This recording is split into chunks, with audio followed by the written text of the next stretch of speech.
So YouTube has taken the extraordinary step of removing Alex Jones' YouTube channel and banning him from the platform after he apparently violated some of YouTube's community guidelines.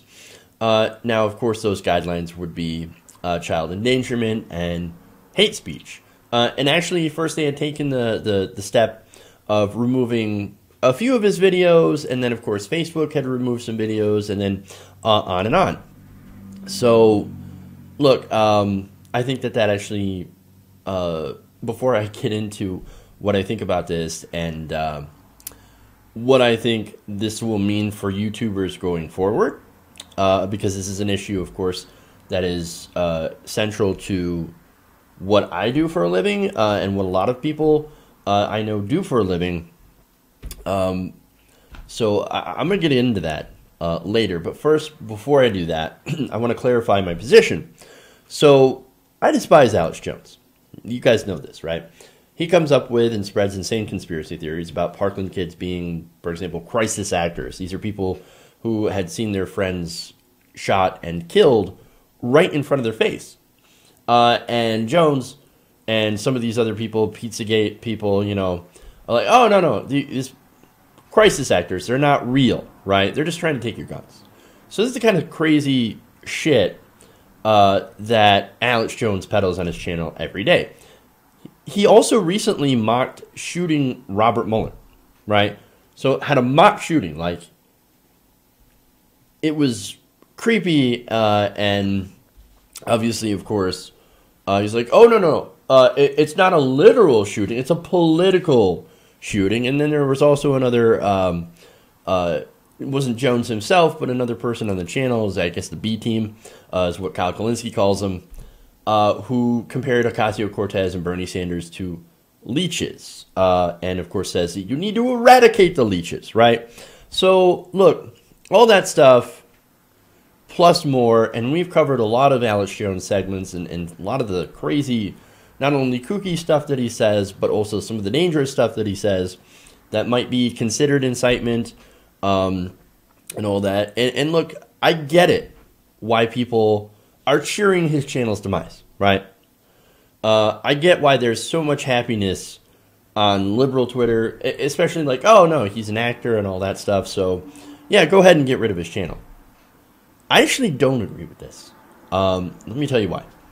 That's not because of free speech, right? Now, people on the right especially love to use this erroneous definition of free speech in these cases. But number one, the government is not violating Alex Jones' speech, right? They don't have anything to do with this. Turns out YouTube and Facebook and Spotify and all these different sites and Apple, they are all private corporations. So they can do whatever the fuck they want. We can't stop them. That's not a free speech issue. That's not a government censoring you issue. There's a private corporation that can do whatever they want, right? So, now that said, there is a word for what has happened to him, and that has been, and he has been deplatformed, right?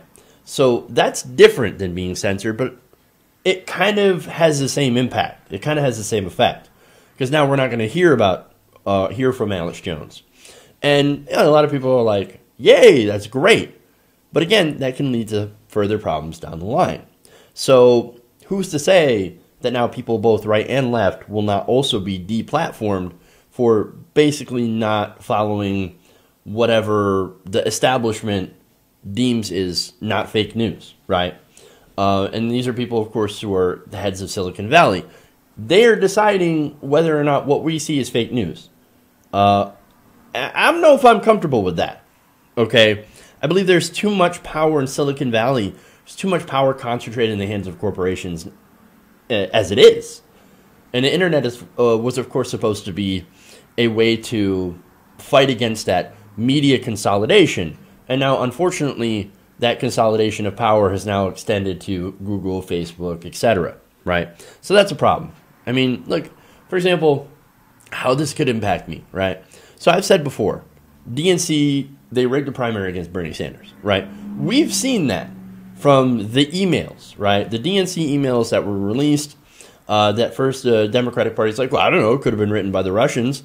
And look, was very, very likely, I should say, to have been released by the Russians. In fact, I agree with that assessment. Nonetheless, we learned a lot of important things in those emails. We learned that the DNC did rig the primary against Bernie Sanders, that there is corruption at the highest levels within the Democratic Party. Now, the Democratic Party could come back and say, and they actually did, oh, rigging? No. It wasn't rigged. Your guy just lost, right? You guys are a bunch of sore Bernie bros who are coming up with conspiracy theories, right?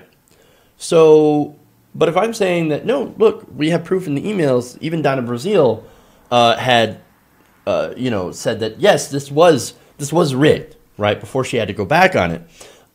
What's to stop them from saying, you're spreading fake news, you're spreading conspiracy theories, that's bad for democracy, we're going to shut your channel down too.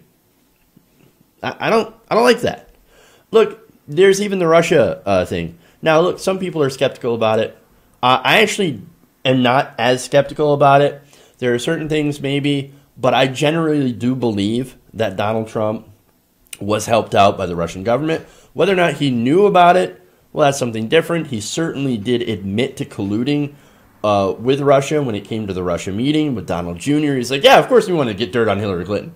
Oh, that's not illegal or anything like that. Unless you actually did get that information, which of course that's what they deny, but nonetheless, right? So if you're skeptical of the narrative of, for example, all the intelligence agencies, again, I believe in this, right? I do believe that there is a Russian attempt to meddle in our elections, and whether or not it was successful to a certain extent, it's not really the question here. The fact that I do believe that it does happen, but there are people out there that say, okay, I'm not convinced. I don't think it did happen. Here's why, right? So, for example, there's Jimmy Dore that says that, right? For example, there's Kyle Kulinski, right? So, following this precedent, you could see Jimmy Dore get deplatformed. You could see Kyle Kulinski, a Secular Talk, get deplatformed for not agreeing with the narrative. That, again, I agree with the Russiagate narrative. I do believe there was, collusion. I do believe that there was meddling. But I don't want to see people that I disagree with get deplatformed. You even have, Mike Figueredo over at the Humanist Report. He could also be deplatformed because he is skeptical of the Russiagate narrative. So I don't want to see that happen. I would like to, get all our ideas out there and have an open, free exchange of ideas and perspectives, because I can guarantee that probably 90%, I agree with Kyle. Maybe a little less so with Jimmy, but bless his heart, right? I don't want to see anybody deplatformed. I don't want to be deplatformed myself. And I think that this allowing them to deplatform Jones, who again is out there in crazy land, there is no truth to his conspiracy theories. And look, you could even make a great argument that they've caused harm, right? When it comes to Pizzagate. Nonetheless, I think that in order to fight that, you don't deplatform. You actually fight them on the ideas, and you do videos that debunk that, and you have open, honest dialogue and conversation, and use facts and logic and ideas and reason. That's how you fight against that. You don't take away their platform. But again, unfortunately, we're stuck in an era where these corporations end up having a lot of control over the narrative of what we see in here. And I would prefer to live in a world where we let the ideas speak for themselves. And again, Jones, I'm not defending his ideas. His ideas are horrible. His ideas are wrong. But I think instead of having these companies set the precedent to remove anything that is, I guess, out of the norm, or that maybe makes them look bad, because keep it real, that's probably the reason why they removed him, is because, Jones is making us look bad. They're scaring away advertisers, right? But, I would love to see a free exchange of ideas, and that's the very thing that I've loved about YouTube, right? It's also something that I've hated about YouTube as well.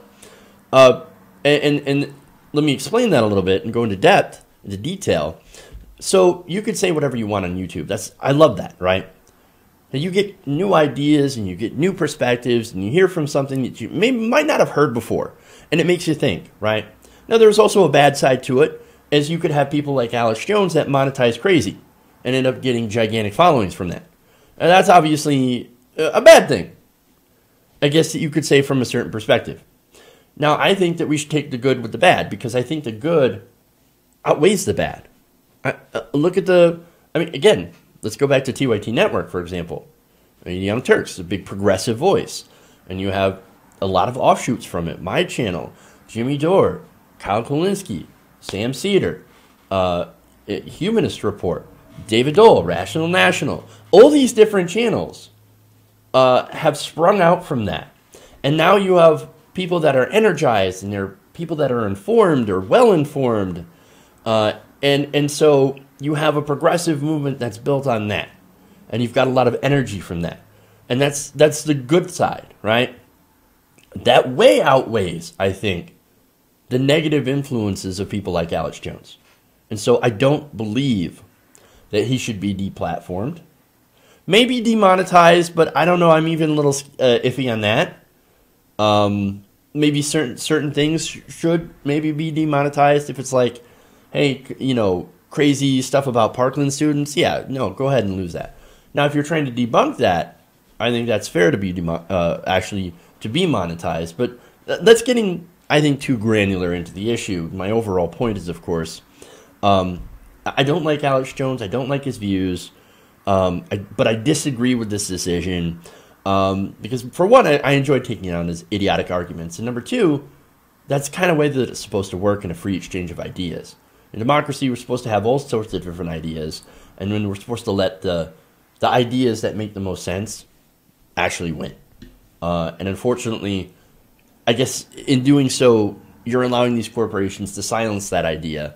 And I don't agree with that. So there's a big picture here, right?